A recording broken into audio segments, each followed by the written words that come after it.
And what it does also is that it builds goodwill with people in the community. They know that you are this lawyer from this legal employer, whether you're with a firm or with a company, whatever.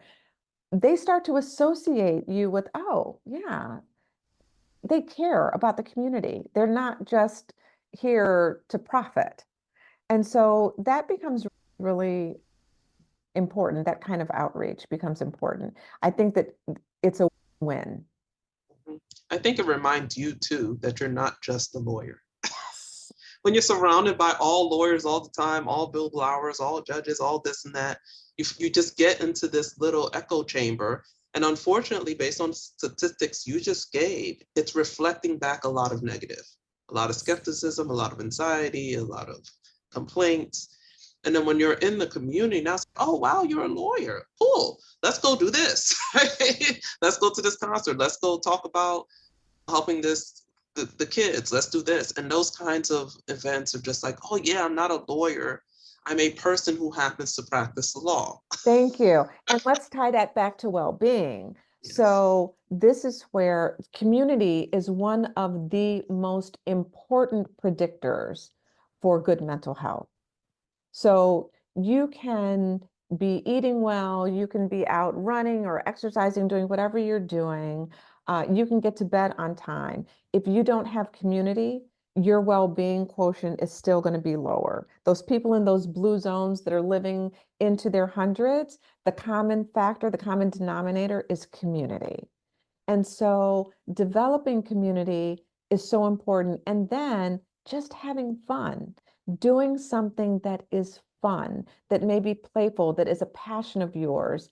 It's so important to, as you said, not just I am a lawyer, I am a human being who practices law, but I also have a life outside of that. And Yes. Yes. so many of us can't say that. And Yeah. I hear people say, but I love my job and I want to do it all the time. And it's not a burden to me. I want to do it. I want to work 7 days a week. And what I say is, you know what? I don't want to take any of that away from you, but ask yourself if you want to live a one-dimensional life, or would your life be richer if you added some things to what you already love, which is this one thing that you're doing? What if you could branch out and have another outlet? It actually might make your experience that you already love even richer. Yes. And unfortunately, for a lot of people, that's really a trauma response. It's not a true Yeah. response. Yeah, It's trauma. I This idea I agree. have to work in order to earn my worth. And another a question I would ask them is, if you didn't have to work for a living, would you still do that? Hmm. Their answer would probably be no. Then it's not because of love, right? Yeah. If they didn't pay you, would you still show up? And I remember when I was young, people would say that, and I'm like, why would I show up if they didn't pay me? And then here I am doing Journey to Esquire for free. I don't get paid to do There you people. go. Yeah. Yeah, and people are like, wait, you don't earn a salary? I'm like, no, we're a very tiny nonprofit. One day I hope that we can pay an executive director, but I really do this because I love it. I pour all these hours and money because I believe in it and the work that we do. And as we become a place that can hire someone, I don't take a salary right now, but I'm like, that's a living example of work that I am doing, even though I'm not getting paid. And that's how you know you enjoy it. And another benefit, there are professional benefits to the community outreach, because one thing I know when I talk to lawyers, they're like, oh, I'm going for this judge. I don't know them. I'm going here. I don't know what to expect. I'm like, oh, I know that judge. You do this, that, and the other. But if you go to these events, you will see the judge outside of the courtroom. They'll be less scary.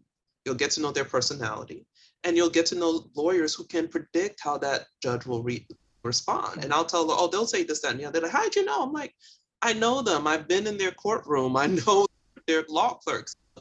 There is actual information and professional benefit to Hmm. being engaged, especially with the bar associations. And we're not saying you have to go to everything all the time, all right? You pick one thing, like you said, just Yeah. one hobby, one layer, one thing to get engaged in.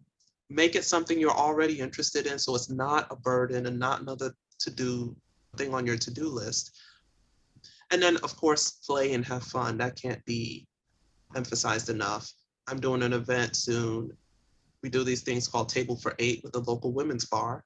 And I said, let's do a paint and sip, like for lunch. I bought these itty bitty paintings. It comes with its own little paintbrush and everything. You'll have a whole little painting by the time you're done. We sip coffee, eat our food, and you get to be playful for an hour.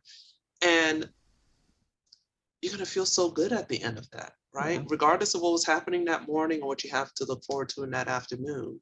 Just little things like that can make such a huge difference if you learn to make it a habit and incorporate it weekly, monthly, annually.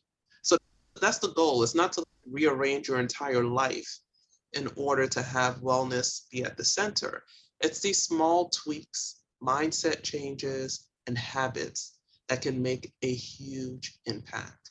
And so, what Yeah. are some practical tools and resources that you have that you can offer? Of course, the Well Law app. You can talk a little more about the Well Law app and how people can get access to that and other tools. Thank you. Since you mentioned the app, I'll just start there. The app is a comprehensive kind of toolbox of resources designed for law students and anyone in the legal profession. You don't have to be a practicing lawyer, a paralegal, caseworkers, judges, anyone in the legal profession. I have accountants who work in the legal field who have benefited.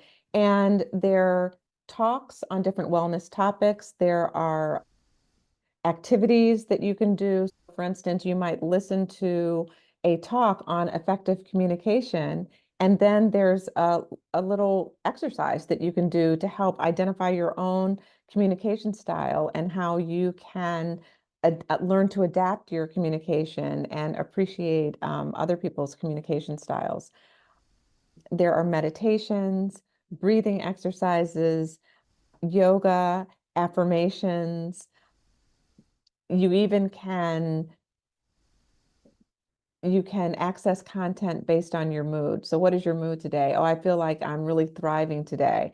And you click on that, and there is content that is geared toward thriving. Or maybe you're struggling. Maybe you're really struggling that day. And you click on that, and there's a video, 3 quick tips to manage overwhelm, a meditation on self-compassion, and things like that. And so there's content that that's meant to reach you in a lot of different ways.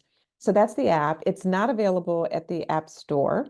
It's available through my company, which is well-law.com is the website, and you can go there and get all of the information. But the other thing is, even if you don't use an app or anything like that, cultivating some type of self-care, I don't even want to call it a regimen, some self-care practices in your life. That does not have to mean that you're sitting there in meditation.